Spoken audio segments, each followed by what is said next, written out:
জনজাতি ছাত্রছাত্রীদের বকেয়া স্কলারশিপ প্রদানের দাবিতে সোচ্চার উপজাতি ছাত্র ইউনিয়ন। মঙ্গলবার স্কলারশিপের দাবিতে জনজাতি কল্যাণ দপ্তরের সামনে বিক্ষোভ প্রদর্শন করে টিএসইউ। এর পাশাপাশি এদের আন্দোলনস্থল থেকে যদি অতি সত্বর পড়ুয়াদের স্কলারশিপ প্রদান করা না হয় তাহলে আগামী দিনে ধর্নায় বসার হুঁশিয়ারি দিলেন আন্দোলনরত ছাত্রছাত্রীরা। এদিন সংবাদ মাধ্যমকে টিএসইউ কেন্দ্রীয় কমিটির সম্পাদক সুজিত ত্রিপুরা জানায়, দীর্ঘদিন ধরে ছাত্রছাত্রীরা স্কলারশিপ পাচ্ছে না। এই স্কলারশিপ ছাত্রছাত্রীদের জন্য অত্যন্ত গুরুত্বপূর্ণ, কারণ এই স্কলারশিপের টাকায় ছাত্রছাত্রীরা পড়াশোনার খরচ বহন করে।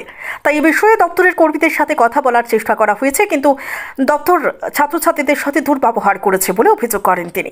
এছাড়া তিনি আরও জানান, অন্যান্য জনগোষ্ঠীর ছাত্রছাত্রীরা স্কলারশিপের টাকা পেয়ে গেছে, কিন্তু এখনো পর্যন্ত স্কলারশিপ পায়নি জনজাতিরা।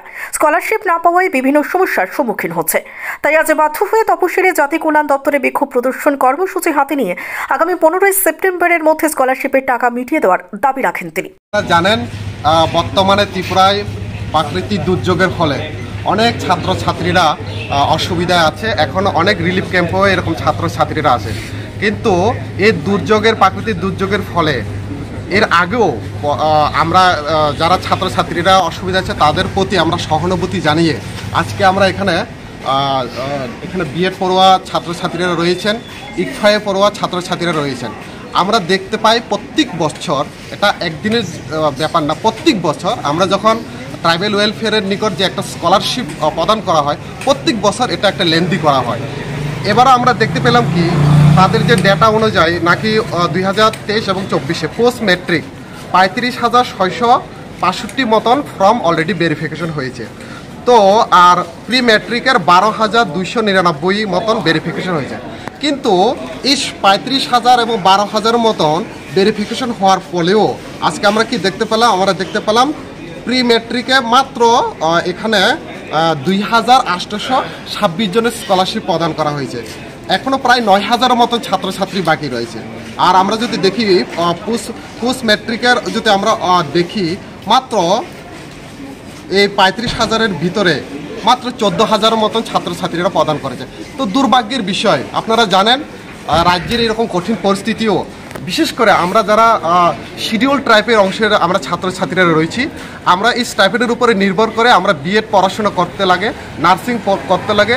যারা এনআইটি কো, টিআইটি কো, ইকফাই কলেজও কো, টেকনিক্যাল কলেজও কো, তাদের এই স্কলারশিপের উপরে নির্ভরশীল হয়েই তারা পড়াশোনা করতে বাধ্য হয়। কিন্তু দুর্ভাগ্যের বিষয়, আজকে আগস্ট মাসের 27 তারিখ এখন অবধি এত হাজার হাজার স্টুডেন্ট 37,000-এর ভিতরে 70,000 ভেরিফিকেশন হওয়া সত্ত্বেও তারা এখনও স্কলারশিপ পায়নি। নেক্সট মান্থ সেপ্টেম্বরের 10 তারিখের ভিতরে বিএড এক্সাম। তো তারা কলেজ থেকে তাদেরকে প্রেশার করা হচ্ছে, যদি 10 তারিখের ভিতরে অ্যাডমিশন ফি যদি প্রদান না করা হয় তাদেরকে এক্সাম বসার জন্য তাদেরকে দেওয়া হবে না। এবং ইউনিভার্সিটি বা ইকফাই বা আলকা টেকনিক্যাল কলেজগুলোতে যদি 3rd সেমিস্টারে যদি ফি প্রদান না করা হয় বা ফি প্রদান না করা হলে মার্কশিট দেওয়া হবে না।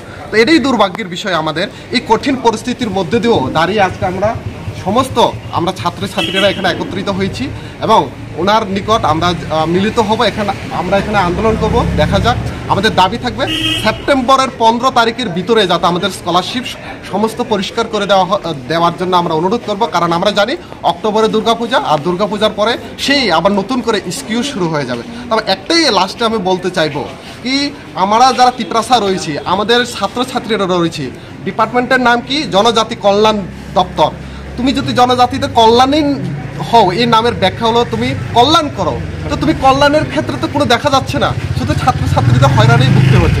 এটা হলো সমস্যা। মূলত এই দাবিগুলো নিয়ে আজকে আমরা ট্রাইবেল ওয়েলফেয়ারের নিকট এখানে ধর্নায় আমরা মিলিত হয়েছি। আগরতলা থেকে প্রবীর ত্রিপুরা রিপোর্ট, সত্যের খোঁজে 24 ঘন্টা।